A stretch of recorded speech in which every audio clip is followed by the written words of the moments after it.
नमस्कार, स्वागत है आपका ओम शक्ति टीवी में। जो जन्मा है वो मरेगा ही, चाहे वह मनुष्य हो, देव हो, पशु या पक्षी, सभी को मरना है। ग्रह और नक्षत्रों की भी आयु निर्धारित है और हमारे इस सूर्य की भी। इसे ही जन्म चक्र कहते हैं। जन्म मरण का इस चक्र में व्यक्ति अपने कर्मों और चित्त की दिशा अनुसार नीचे की योनियों से ऊपर की योनियों में गति करता है और पुनः नीचे गिरने लगता है। यह कर्म तब तक चलता है जब तक कि मोक्ष नहीं मिल जाता। कई बार स्थितियां बदल जाती हैं। आओ जानते हैं गरुड़ पुराण अनुसार कि मरने के बाद क्यों नहीं शव को अकेला छोड़ा जाता। दाह संस्कार कुछ समय के लिए टाल देते हैं इन 3 कारणों से। सूर्यास्त के बाद हुई है मृत्यु तो हिंदू धर्म के अनुसार शव को जलाया नहीं जाता है। इस दौरान शव को रात भर ही घर में रखा जाता है और किसी न किसी को उसके पास रहना होता है। उसका दाह संस्कार अगले दिन किया जाता है। यदि रात में ही शव को जला दिया जाता है तो इससे व्यक्ति को अधोगति प्राप्त होती है और उसे मुक्ति नहीं मिलती है। ऐसी आत्मा असुर, दानव तथा पिशाच की योनि में जन्म लेती है। यदि किसी व्यक्ति की मृत्यु पंचक काल में हुई है तो पंचक काल में शव को नहीं जलाया जाता है। जब तक पंचक काल समाप्त नहीं हो जाता तब तक शव को घर में ही रखा जाता है और किसी न किसी को शव के पास रहना होता है। गरुड़ पुराण सहित कई धार्मिक ग्रंथों में उल्लेख है कि यदि पंचक में किसी की मृत्यु हो जाए तो उसके साथ उसी के कुल खानदान में 5 अन्य लोगों की मौत भी हो जाती है। इसी डर के कारण पंचक काल के खत्म होने का इंतजार किया जाता है, परंतु इसका समाधान भी है कि मृतक के साथ आटे, बेसन या कुश सूखी घास से बने 5 पुतले अर्थी पर रखकर इन 5 का भी शव की तरह पूर्ण विधि विधान से अंतिम संस्कार किया जाता है। ऐसा करने से पंचक दोष समाप्त हो जाता है। यदि कोई मर गया है परंतु उसका देह संस्कार कराने के लिए उसका पुत्र या पुत्री समीप नहीं होकर कहीं दूर है तो उनके आने का इंतजार किया जाता है। तब तक शव को घर में ही रखा जाता है और किसी न किसी को शव के पास रहना होता है। कहते हैं कि पुत्र या पुत्री के हाथों ही दाह संस्कार होने पर मृतक को शांति मिलती है, अन्यथा वह भटकता रहता है।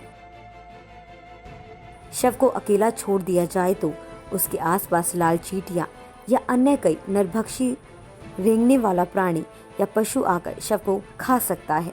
इसलिए वहां कोई ना कोई व्यक्ति बैठकर शव की रखवाली करता है। रात में मृत शरीर को अकेला छोड़ दिया जाए तो आसपास भटक रही बुरी आत्माएं भी उसके शरीर में प्रवेश कर सकती हैं। इससे मृतक के साथ साथ परिवार को भी संकट का सामना करना पड़ सकता है। शव को इसलिए भी अकेला नहीं छोड़ा जाता क्योंकि मृतक की आत्मा वहीं पर रहती है। जब तक उसका शरीर जल नहीं जाता तब तक उसका उस शरीर से किसी न किसी रूप में जुड़ाव रहता है। साथ ही वह अपने परिजनों को भी देखता है। अकेला छोड़ दिए जाने पर उसका मन भी ज्यादा दुखी हो जाता है। हालांकि अधिकतर लोग गहरी नींद में चले जाते हैं। बहुत ज्यादा स्मृतिवान या चेतनावान ही जान पाते हैं कि मैं मर चुका हूँ। यह भी माना जाता है कि यदि ज्यादा समय हो जाए तो शव से निकलने वाली गंध के चलते कई तरह के बैक्टीरिया भी पनपने लगते हैं और मक्खियाँ भी भिनभिनाने लगती हैं। इसलिए वहाँ इस दौरान अगरबत्ती की सुगंध और दीपक भी जलाया जाता है। यह भी कहा जाता है कि शव को अकेले छोड़ने से कई लोग जो तांत्रिक कर्म करते हैं उनके कारण भी मृत आत्मा संकट में पड़ सकती है। इसीलिए भी कोई ना कोई शव की रखवाली करता रहता है। शव के आसपास जगह को साफ सुथरा किया जाता है और धूप के साथ ही दीपक भी जलाया जाता है ताकि वहां दूर तक उजाला फैला रहे।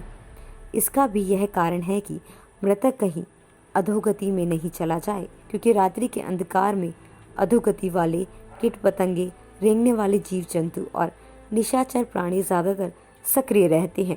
उस दौरान आत्मा यदि गहरी तंद्रा में है तो उसके अधोगति में जाने की संभावना भी बढ़ जाती है। उल्लेखनीय है कि भीष्म पितामह ने अधोगति से बचने के लिए ही सूर्य के उत्तरायण होने का इंतजार किया था। उत्तरायण में प्रकृति और चेतना की गति ऊपर की ओर होने लगती है।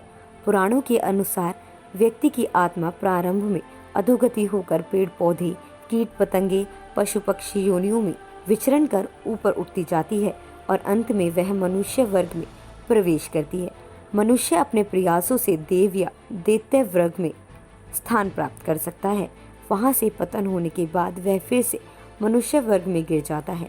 यदि आपने अपने कर्मों से मनुष्य की चेतना के स्तर से खुद को नीचे गिरा लिया है तो आप फिर से किसी पक्षी या पशु की योनि में चले जाएंगे।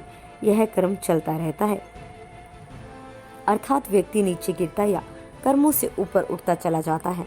उपनिषदों के अनुसार एक क्षण के कई भाग कर दीजिए, उससे भी कम समय में आत्मा एक शरीर छोड़ तुरंत दूसरे शरीर को धारण कर लेता है। यह सबसे कम समय अवधि है, सबसे ज्यादा समय अवधि है 30 सेकंड, परंतु पुराणों के अनुसार यह समय लंबा भी हो सकता है, 3 दिन, 13 दिन, सवा माह या सवा साल। इससे ज्यादा जो आत्मा नया शरीर धारण नहीं कर सकती वह मुक्ति हेतु धरती पर ही भटकती है, स्वर्ग लोक चली जाती है, पितृलोक चली जाती है या अधोलोक में गिरकर समय गुजारती है। ऐसी खबरें देखने के लिए देखते रहें ओम शक्ति टीवी।